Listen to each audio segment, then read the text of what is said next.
Okay. I don't know. All right. Let's really hope the mic would do all the work.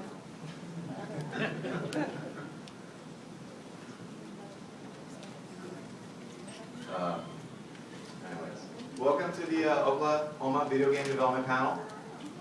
I'm glad we got a pretty sized room. That guy. Excited. Yeah, programmers. Programmers. It's going to be free form. We really do want a lot of questions. You can help guide it. We do have some topics we'd also like to go over and share with you. And first I'd like to do the introductions. It'll be mostly, we'll announce where we are from, who we are, what we do, and maybe our hottest and latest product. I'm Matt Harmon. I'm Development Director at Bonozo Games, downtown Tulsa, right here. And we recently released Monster Hill Racing, and we are entering our 4th year of development. And let's start with this end, come this way. I'm Tony Miller. I'm the senior editor of Nintendo Okie. I do video game promotion and reviews. My name is Ross Pinkstaff. I'm a game developer for Picardy Third Entertainment. Released a couple games. My name is Pollet. I'm a founder of F5 Games. We're located here in Tulsa. And our latest game, The Hunted, is coming out later this month. And we should get a little look at it.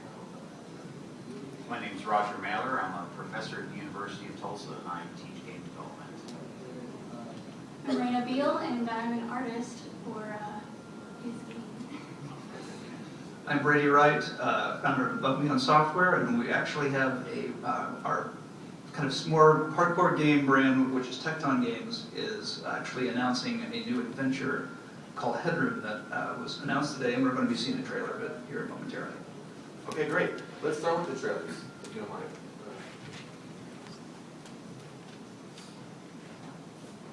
So this is the trailer of our new game. It's going to be a very kind of psychological adventure type game. It's kind of a cross between a motion comic and a point-and-click adventure, I guess you could say. It's kind of a unique thing, unique art style.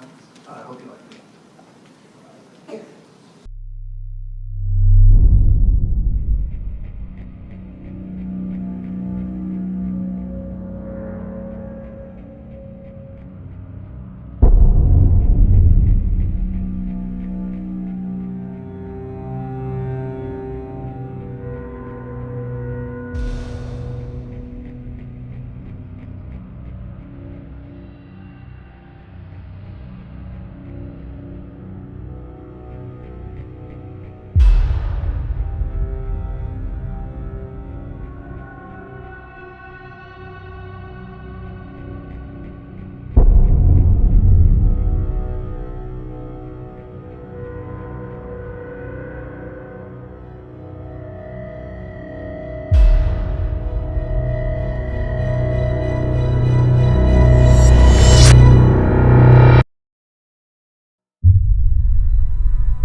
We may want to bring the volume down. Mine has dubstep. This is, That means a lot better. yeah, this, you don't like it, in spite of the dubstep. This is for our game called The Hunted. It's a multiplayer action top-down shooter, and it's for iPhone and iPad. It'll be out later this month. And if you like Doom or Quake or any of that kind of stuff, you're gonna love this.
So, I'm originally from Los Angeles. I myself been developing video games for about 30 years. And I worked at a lot of major publishers, including Activision, Electronic Arts, THQ, Atari, and even some .coms like Hewlett Packard and Yahoo and stuff.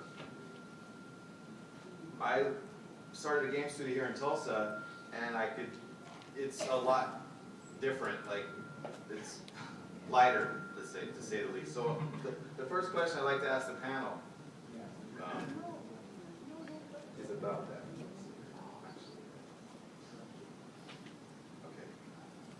Okay, panel. What opportunities are available in Oklahoma for game development?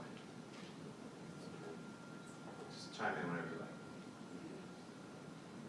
like. I think from a sort of outsider's style perspective, it seems like with the rise of the internet especially over the last few years, that there's more and more opportunities. It doesn't really matter where you live at this point. You know, if you've got an idea in your head, you've got the tools to create that game, you can put it out no matter where you live.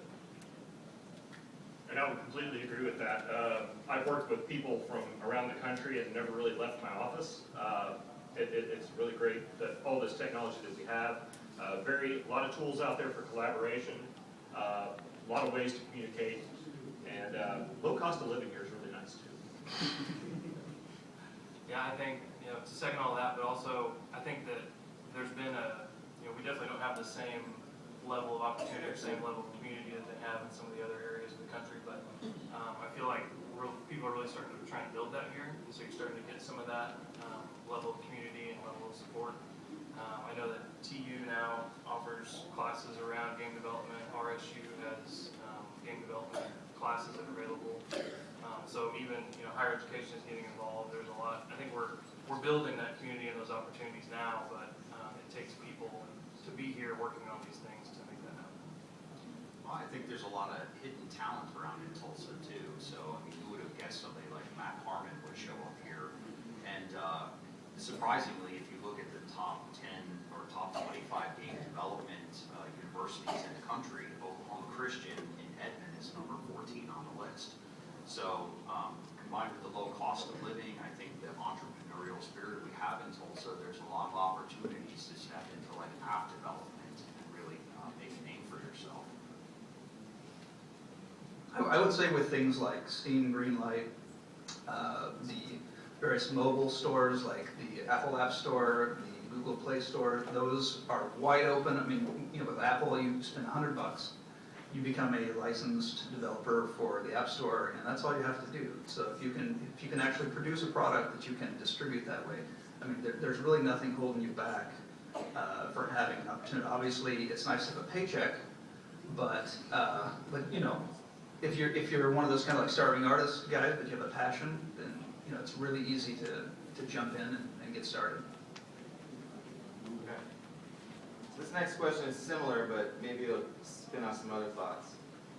What is the game development scene like here in Tulsa?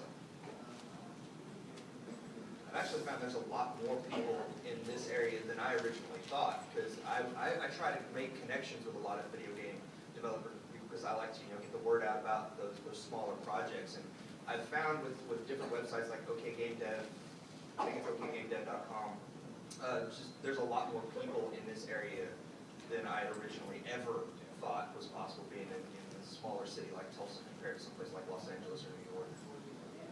Yeah, when I got started, I kind of looked around and just saw a whole lot of nothing as far as game development was concerned. Then we had, what was that, last month? We had that XPO meetup. Yeah. And wow, how many people were there? It was kind of eye-opening. Met a lot of people, and yeah. Is everyone here familiar with XPO? Have you heard of it, or who's heard of XPO? Okay, cool. I'll comment on it since while it's come up. They announced Visit Tulsa and some of the other organizations. Kaiser Family Foundation. That they're going to be doing a video game con in October in 2015. It's called XPO.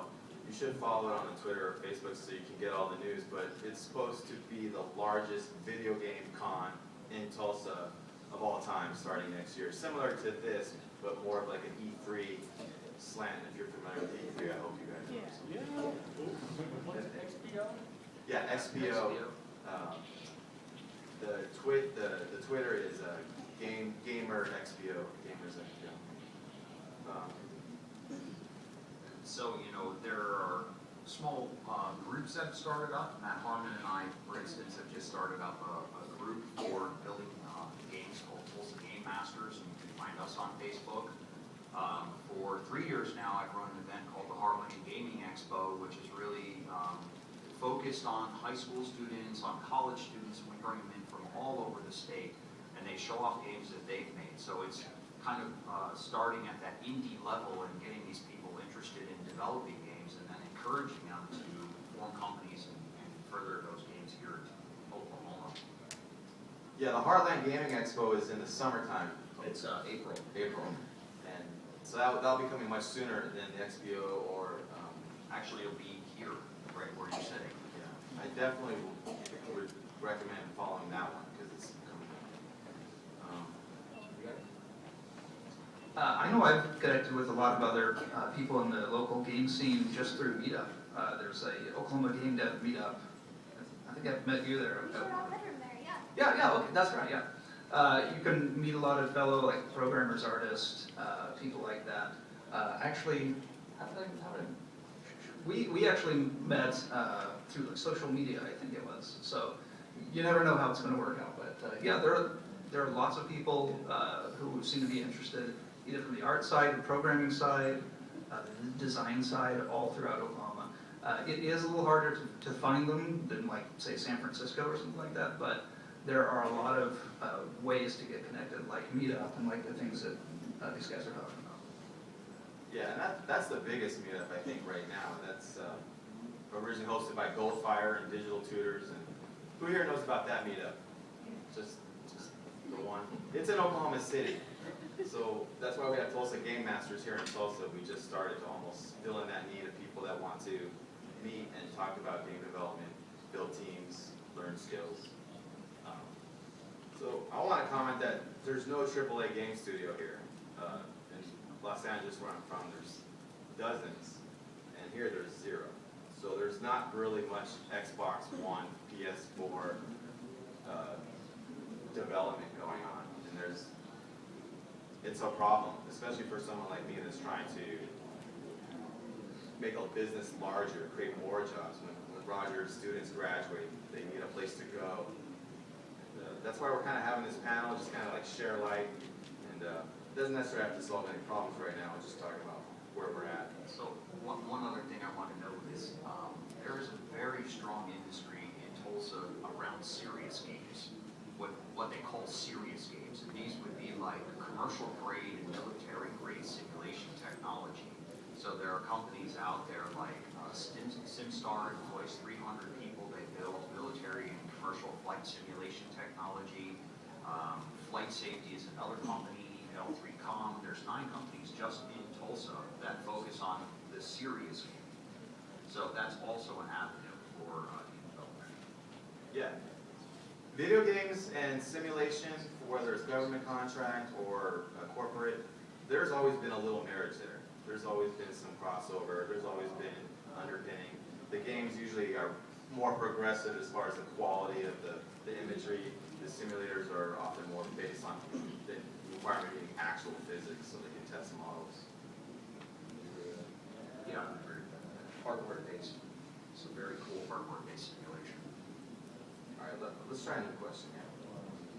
What advice, panel, would you give to someone that wants to get into game development? Do it.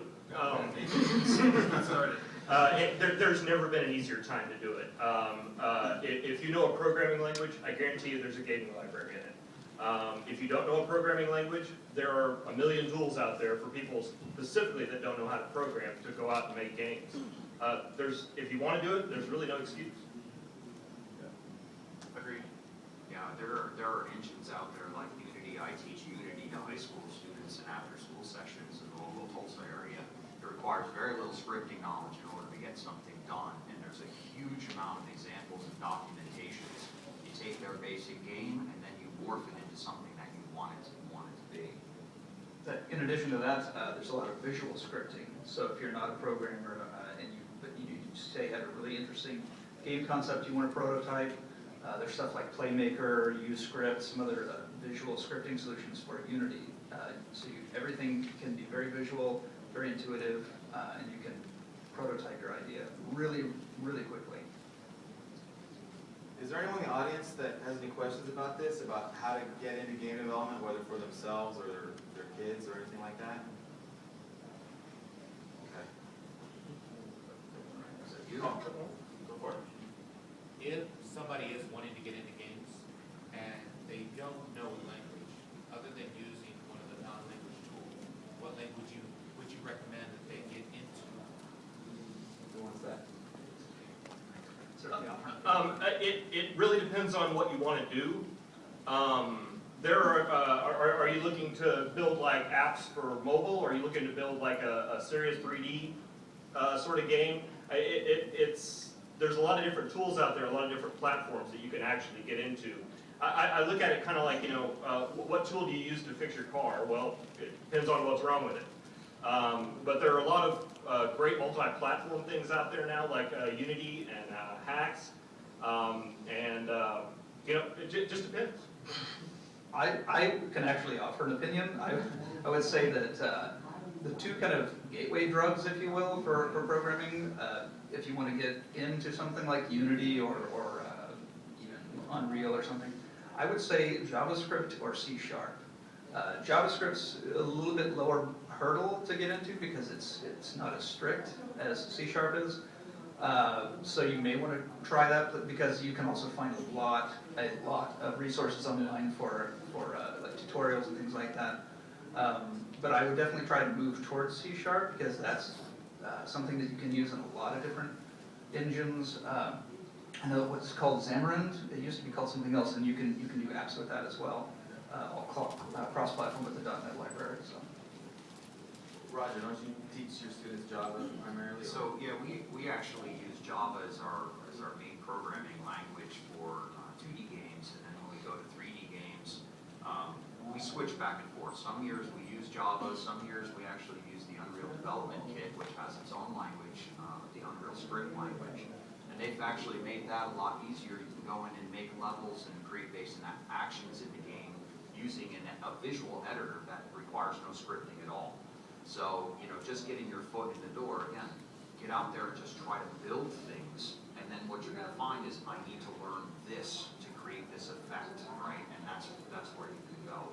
And now the University of Tulsa, Rogers State, Oklahoma Christian, there are lots of intro programming courses around. There are even, we're talking about starting up a level design course at TU. These are all their opportunities for you to go out and try to learn. Get involved in something like Tulsa Game Masters or Okie Game Dev. Also great opportunities. There's also a lot of, around specifically Unreal and Unity, there's a lot of tutorials that you can just start working through. And so that will kind of bring you along and show you, specifically with how to do it in the engine, allow you to make progress on something as you're learning as well. I wanted to get another question because I want to throw one thing in. Okay, cool. I want to add the browser-based languages, HTML5 and Flash, the Flash action script. HTML5, which does include the JavaScript, but as a component, a big component. But that's a really great way you can get started because then you can put it right on your website. You can have it as an app on your phone, and then Flash action script. If there's any designers, you probably have some familiarity with Flash and all the browser-based games you play on Facebook, whether it's Farmville or I'm not sure what else you guys enjoy on there, but they use that. Before we move on from the programming language question, I would just say that one of the things is if you get into something like JavaScript that's not a terribly strict language, the principles and things that you'll pick up from that first introduction, you can then apply to just about any other language, with a few exceptions like Ruby or something like that. But most programming languages you're going to wind up using have some type of C-like syntax, which is what JavaScript has. So any of those, if you can get your feet wet, then it's going to open up a whole new world for you in other languages. Yeah, you're speaking gospel to me. I agree with everything that you said.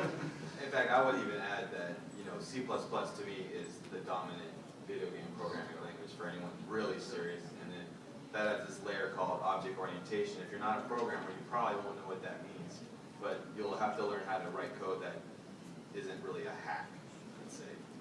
Oh, go for it. So as a game developer, I have a hard time making assets that look really good. What can you say to programmers or to us that are not artistically inclined? How do we get better? How did you start? Cool. As an artist, well, to make things, I guess, you know, there's games like Minecraft out there. I mean, those are just cubes and some pixels. To get started, I suppose, just watch tutorials or, you know, there's lots of things on YouTube for ideas, you know, and I guess, would you be like wanting to texture stuff or something? Is that what you're talking about? Or I modeling? move less away from Unity and more towards like browser. So everything is pretty pixelated for me. Yeah. Okay, well, as for modeling and texturing and stuff like that, I mean, there's tons of tutorials out there. I have always been drawing all my life, and that's sort of what happened to me. I tried modeling, no, I'm not through it. What are some of the best like online tutorials, like free resources and things like that? Free resources, there is, I can't recall the name of the texture site. There's actually a, there might be some people. CGtextures.com, that's one of them. There's Yeah. certainly the tutorials and stuff like that. Tutorials, well, there's digital tutors. They have a couple of free things, not so much, they, you know, want you to pay, but But they have a it's very a heavy very, yeah, art emphasis, yeah. very, very good resource. If you're willing to pay, you know, a subscription on that, I totally suggest it. I'd like to understand your question a little bit better. Are you saying that you're a programmer and you're creating your own assets to have stuff to code, they're not looking great, and that's the problem? Or are you saying that you really just would like to transition into being a graphics artist or excel at both? Excel at both, but I just don't want, you know, graphics look a little nicer. Right now I'm using it's like opengamart.com. So it's a lot of open source assets. Stuff I've made. I've actually had a lot of success on like Twitter, Tumblr, DeviantArt, like actually just finding an artist and then, you know, just start communicating with them. Say, you know, I really love what you're doing, I'm working on something, and, you know, 9 out of 10 may say, no, I'm too busy, but if you just find one person, I'm the same way. I always am like, I can do this. I was trying to 3D model some stuff yesterday. I was like, this is insane. I'm never gonna be able to do this. So it's better to just find somebody who can excel at that, so they can push themselves forward in art. You can push yourself forward in Maybe development. feel less like we do that. Yeah. That's actually exactly what my situation was. I was looking for an artist for this project, and I talked to a lot of people, and you know, nothing really came of it. But I met Rayna, and we had like a really great ability to kind of share a vision and communicate and that kind of stuff. And that's very important when a programmer is dealing with an artist. Being able to communicate your vision and them understand it, and then you understand what they say back to you, that's really important. But yeah, I would say if you're not going to do it yourself, really play the field, try to find somebody that you think you can work with. But one other thing I would say is, one of the neat things that she mentioned in Minecraft, one of the kind of new trends, I guess, in games is these kind of low-res, lo-fi visual styles. So it's really more about color palette, not even really about visual fidelity, it's just about like the style. And there's a lot of stuff you can do with that, and it's programmer art, like they say, which is, you know, horrible normally. But if you can choose the right colors, and if you can, you know, if you can come up with some designs that just work really well, they don't have to be something that requires a lot of artistic skill, more design skill, I guess. But that's something to keep in mind if you're tossing around an idea. We're lucky enough that I personally know we do have a talented game artist and artists in general in the audience. Would you mind standing and introducing yourself? Because you had a comment on there. Me? Question. Yeah. Oh, Yeah, you. Yeah, I'm Mike Simmons. I'm a local artist. I've worked with educational software companies. I've worked with a game company that didn't quite get the game out because of funding. But yeah, I wanted to comment on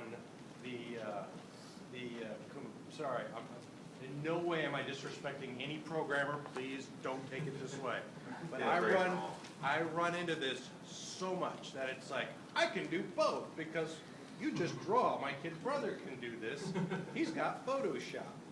And it is a hindrance because artists, from my viewpoint, from my perspective of programmers, we're just a necessary evil that really don't matter a lot.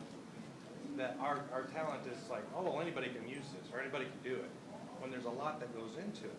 So I would say, you know, a general rule of thumb for us is, you know, you can't be good at everything. Or if you want to be good at one thing, you have to be good at that one thing. Find an artist and share. Like first off, you've got to draw. Like for me, I got to learn to draw first. You can't learn to paint until you learn to draw. So, and you have to be really good at one thing before you become good at another thing. And for like programming and art, there's a whole lifetime that I've spent trying to do art. And you've got a whole lifetime of computing to do that. So you're trying to take all yours and then try to learn all of my life and shove it in there and go, I'm going to get something good out of it. It doesn't work. There's a reason why we have people, we have specializations. You have a lawyer that does this. You have a mechanic, you go to a mechanic to do this. Like I said, my problem is I run into it all the time. I'm a programmer, I can do what you need. I can do what you need, what you do, so I don't need you. You need to get with a better team. You should run with me. I would never say that to you. Basically, Find me after this. please sorry to hear that. please hire us, we're starving. Yeah, exactly. There's a reason we're starving, because everyone else thinks their kid brother can do it. When I go to these team development conferences, though, I run into programmers all the time. I got this great idea, I got this great design, and they're always looking for an artist. They need somebody to be, and you're absolutely right. Artists are, you know, crucial. You can't make a good game without a nice visual style, something that's pleasing. It's so sad that we are looked down on, though. That's the thing that No, kills no, them. no. Okay, that's my Yeah, perspective we're of gonna what I fix that. feel like. I've seen a bunch of hands come up. Did anyone want to go next? Have some comments? I just wanted to say ditto. I'm a professional artist also. Okay. And I know where you're coming from. Right? with that. It's like my kid brother's got Photoshop, so why am I paying you $30 an hour when I can pay him $5? But it really does take a lifetime to become really good at anything. So Are you a local artist here? I'm from Norman. Okay, and you want to introduce yourself and say what you do? Come on, Mark. Oh, yeah, okay. My name's Mark Curley. I'm a graphic designer. I mostly do art for like tabletop role-playing games, and Awesome. things like that. So I have cards. And I want one. Oh, okay, cool. Okay. Yeah, go for it. I did want to add one thing. I personally have a lot of experience in programming, Java, C++, JavaScript, PHP, but really no experience Thicker than I think. making a game beyond complexity. Cool. So really wondering, never really found a good leap to go from developing for enterprise systems and things like that, leaping into actually making games. It's kind of the exact opposite, rather than having looked at a few engines here and there, but haven't really shop. What would be like a good opportunity to go, speaking from? Yeah, let's let the panel answer that. Before we do, I wanted to just add my 2 cents to this issue of coder art and everything. So it's always been traditional that there's a lead artist and a lead programmer, and they represent the left brain and the right brain. There are many teams that they do have to be fused into one person, and there are people with talents in both. What the programmer is supposed to do, and it's called white boxing, is use a lot of clip art, free art, and you're just not going to have the styles match, but you'll be able to code and get it on the screen. Where this really goes, though, is the programmer does need to have Photoshop and 3D editing and animating skills anyways, because a lot of times the artists prepare the content, and then there's some issues that it's just a lot more efficient to just do it yourself than to explain some technical problem that you're experimenting with. So you still do need to have some little art background anyways. And then, yeah, all right. So the question earlier was, as long as I understand it, kind of what's the easiest jumping off point from doing something like enterprise applications, like, mind-numbing programming type stuff, to actually doing games? Well, I wouldn't say mine, though. Well, okay, I guess I would. Yeah. Sorry, no offense. Wait a second. So yeah, artists hate programmer, and we have. No, It's salty. Actually, I'm a It's graphic salty. artist too. He has so a degree it's- in both programming and graphic I don't make design. any sense. Well, yeah, no disrespect, because I've done plenty of that kind of stuff myself. That's your I'm future. just an artist is easy. I would say, probably the best way to kind of get your brain shifted gears over to something like game development is probably get something like Unity. You don't want to spend all your time writing an engine, so get yourself an engine that does a lot of the heavy lifting for you, so that you get right to writing the actual game logic. And so I would get into something like Unity and come up with just like a few really basic game concepts. Maybe something like pick an old Atari game that you thought was really fun when you were a kid, and just try to do a rough version of that. And that way you already know, like, the design's all done, you know what the rules are, it's just a matter of programming it. And that'll kind of get your feet wet in actually, writing game logic and that kind of stuff, and kind of get your brain shifted into that other gear. And then from there you can start implementing some of your own ideas and stuff. Just to put a little emphasis on a point he brought up, small, think very, very small. The idea of a Atari game, something like Pac-Man or Space Invaders or something like that, just to get used to the whole process of, because there's a saying in the biz, 90% of your time is doing the last 20% of the game, and that's very true. So just those small projects, you kind of get the whole scope of what a project is. So you're not one of those people that's trying to make an MMO as their first programming project. You'd be surprised how often I hear that, actually, like people, first time they've ever tried to do a game, and they say, yeah, I'm gonna make this MMO that's incredibly ambitious. Yeah. First thought I had was a nice, pretty tic-tac-toe. Yeah, exactly. Yeah, Pretty cool thing. I would also say, I think these guys are both right on, but to even get it in there faster, I would look at Corona SDK. And it's just another multi-platform game engine, but you can literally write an Atari game in a day. You can sit down in 2 hours, you've written it up, just because they extract so much of it away. So you may then want to move on to something like Unity or Unreal, depending on what you want to do, but that really gives you a great concept of a game loop and real-time programming, which is kind of the jump you're talking about. So for my intro game programming course, we use a book by a fellow named Davidson. It's called Killer Game Programming in Java. It's an O'Reilly book. And that, it has multiple different games that it introduces, and it talks about game loop and why the game loops look the way they do, how to do image manipulation, how to work with transforms, kind of getting you, into the whole realm of working. And it starts out with this simple game, which is a worm, and you steer the worm around, right? So, and then it's like the game, the old game Snakes, right? I would say make a guy jump on a button press. I would really start with that. We had two groups that were mentioning friction between art and code, and I know I'd like to move on, but I think we should at least try to address that to some level. Like, you guys have solutions? You're familiar with whether I don't know, because I deeply appreciate art. Yeah. I was going to say the same thing. I learned in my second game, as I was trying to do the art, just how long it takes to animate the stripe. That's a lot of time that I could have been doing much awesomer things. So with that project, I definitely kind of learned my lesson there. A ludicrous amount of time was spent just trying to make a dumb robot walk across the screen.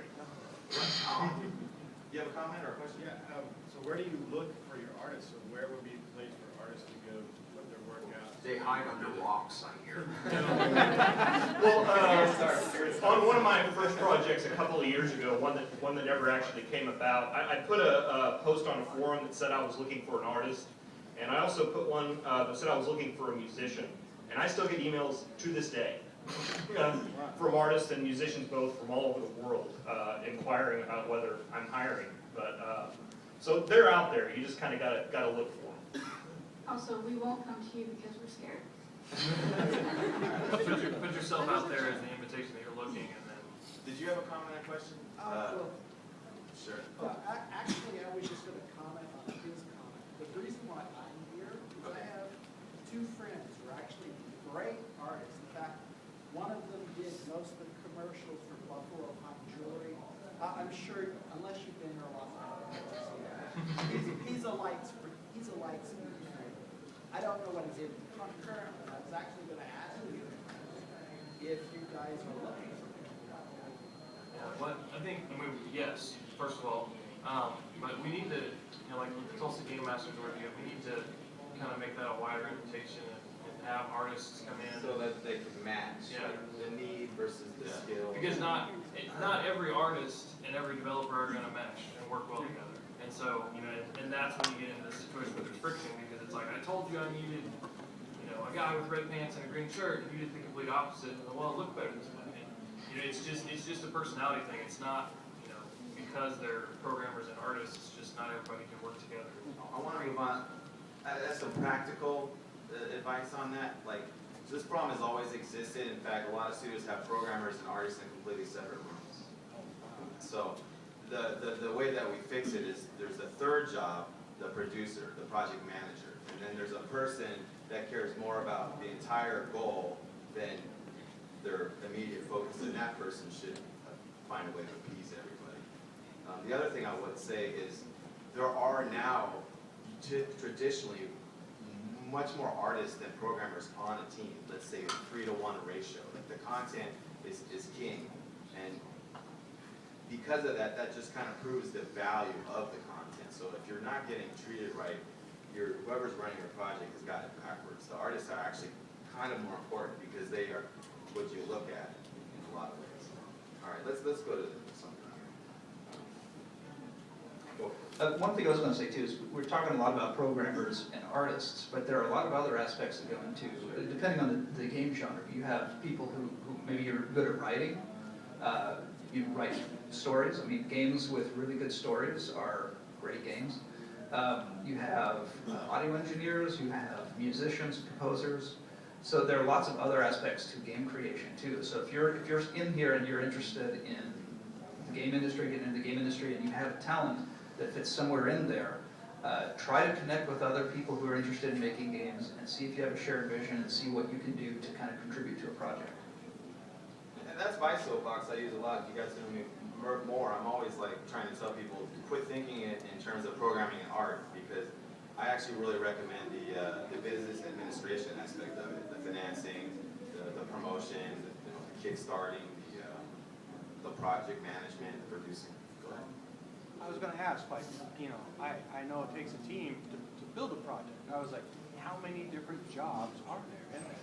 I mean, like you said, there's. A lot of that depends on the budget. So. I kind of know because I've done it so many times, but I'm interested what you guys think. Well, it's, you know, for the Heartland Gaming Expo, we encourage students to have teams of up to 4, where 4 is sort of like the absolute bare minimum that you can exist. And I tell the students that their optimal composition for a team of 4 is 1 programmer, 2 artists, and somebody who is either really good at music or really good at developing a storyline. You cannot survive unless you have that basic composition. Because, you know, I've been a programmer for many years, and teach programming and developing games. And what game programmers are data drivers. We drive content. We put the right image at the right place at the right time. We play the right sound at the. It's all about the content, the art, the story, the sound effects. That's what makes the game. You know, we just control when it happens. Composure. Yeah, I know. I leave sound out of it a lot because as important as it is, it takes a lot less time to do. Yeah, you guys are already good on it. Yeah, we had 6 people work on the Hunted for the trailer that we showed you just a little bit ago. We had a group of 3 who worked for a year, and then we brought in sound and music in the last 2 months to come through. And I've continued to kind of change that process. You can spend a lot of money and a lot of time figuring things out and making art, throwing it away, and doing everything else. And so, you know, as we've done this multiple times, we've kind of gotten to the point where we'll, you know, do as much as we can with the programmer art and, you know, maybe sound effects from the last game. And then once you know that the gameplay is good, once you know that that is fun, you've actually got something, then you can start spending the time and money to put the added content, effects, and music and everything in. But that's just, you know, we don't have a lot of money, so that's how we do it. I would say you should expect your core team to be 3 to 5 people, and artist, coder, project manager, and then the other 2 can almost vary from designer to more artists. The project manager would also be ideally the tester, who's like testing the build, reports it. All right, let's go to a new one here. Okay, guys, talk about the process of going from idea to product. And I also want to mention we only have 6 minutes. A minute apiece, go. That's you guys. I do the talking about the games part. You guys do the building of the games part. I usually just have an idea, and I do kind of a shotgun against the wall. Prototype, prototype, prototype, prototype, prototype, and see what sticks. And see if one of those prototypes actually does have a lot of possibility into it, because you don't want to spend a lot of time developing a thing that's just not going to work. I would say, you know, I have a lot of ideas, and they don't necessarily get all the way to all the prototypes, but I try and spend some time now thinking about who the target audience is, like who's actually going to want to play this game. And it helps if it's someone like you, or like if you're making a game for kids. It helps if you have kids in your house that you can bounce that idea off of. Once I have that person in mind, or those people, I try and build a great game so that I can look one of those people in the eye and say, this game is awesome, you're going to love it, and mean it. Because what I need is for them to play my game and then go tell all their friends the same thing. And if I can't say it and I made it, then they're not going to go do it just on their own. And I think if you're building a game for kids specifically, you have kids playing that game, they're going to be completely honest about what they think about that game. They're going to tell you. They're not afraid to speak their minds. Yeah, we've made multiple games, and my brother-in-law has played a lot of them, and he's always like, oh, this is cool, yeah, I really like it. And he played this game, he's like, this is good. It's like the first time he's like, this is actually a good game. I'm like, well, you could have told me the other 5 times. Well, you know, when my students often take a spiral approach, so they start with something really simple and uses graphic primitives, there's no sound, there's very little action, and they spiral up from there, kind of adding to the prototype. And the comment about the kids thing, my son's sitting right there in the audience, and he's one of the graders for my class. I give games to him, and he tells me whether they suck or not. That's awesome. I agree with what was said over here. Start with something really simple, your core gameplay mechanic, and just prototype that, try to get it honed. If it looks like there's really nothing there, move on. Don't be afraid to throw that out and go with your next idea. But start with something really simple that you can prototype really quickly and easily. And then just keep iterating until you really get that core mechanic down. Then you can start fleshing it out. One more thing I will add is that just having a great game isn't enough, because there's the barriers have been lowered as how easy it is to get games out there now. So there's so many things competing for attention. So once you've made a great game, you're halfway done. You then have to go market it and promote it and convince people to actually try it.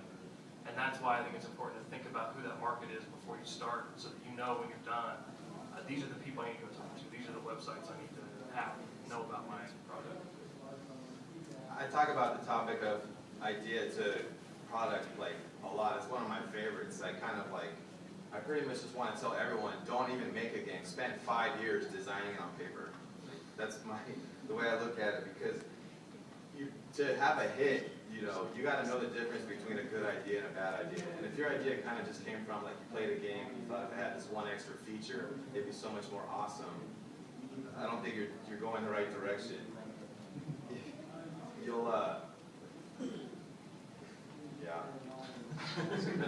It's really important. You really want to put a lot of thought into it. I would just say 2 ways to go about it is you'll want to have one unique mechanic, something that's going on that is different than everything else. It can be minor, but there has to be something special. And then you should know that you may not discover this mechanic until halfway into your development cycle. What I want to add is your approach doesn't have to actually be like you have a good idea and you execute it. It's kind of what you were saying about the spiraling. It's your ability to dynamically change.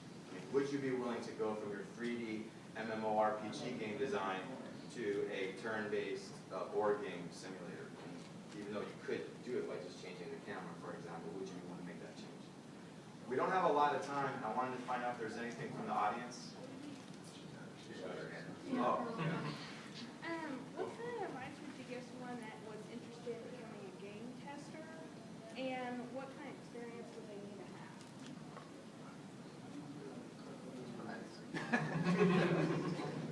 Yeah. want to get paid for it?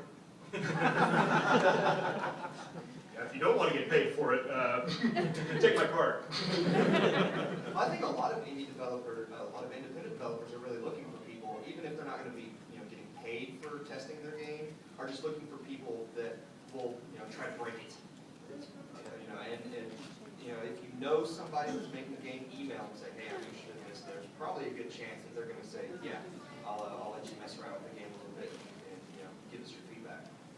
And as someone was mentioning earlier, it was you, I think it was your brother or brother-in-law, but it's very hard to get an honest opinion or good, honest feedback that's not anonymous from like a submission or something like that. Yeah, it's a good idea. But if you are interested in becoming a paid tester, that's going to be really difficult to do in Oklahoma because, as he mentioned earlier, there aren't any AAA studios, and those are the only ones that really have the budgets for something like that. I don't know how much telecommuting, like some of the West Coast studios do, as far as for testers. But I know, like on the West Coast, there are opportunities like that. But There's probably opportunities in Austin. yeah, Austin might be a possibility. There are a few websites that do, it's like betatesters.net. I haven't used them a lot, that's why I'm not able to really comment on. If you do testing for free, just for different projects, then that gives you the experience and, the ability to then go to someone for a paid position and say, I worked as a tester on these games. And at least then you have an idea of how they're approaching that. Well, we gotta wrap it up. Everyone here will stay here for a couple of minutes if you want to ask some direct questions, but we really like to thank you for coming and hope you have a great con. Thank you.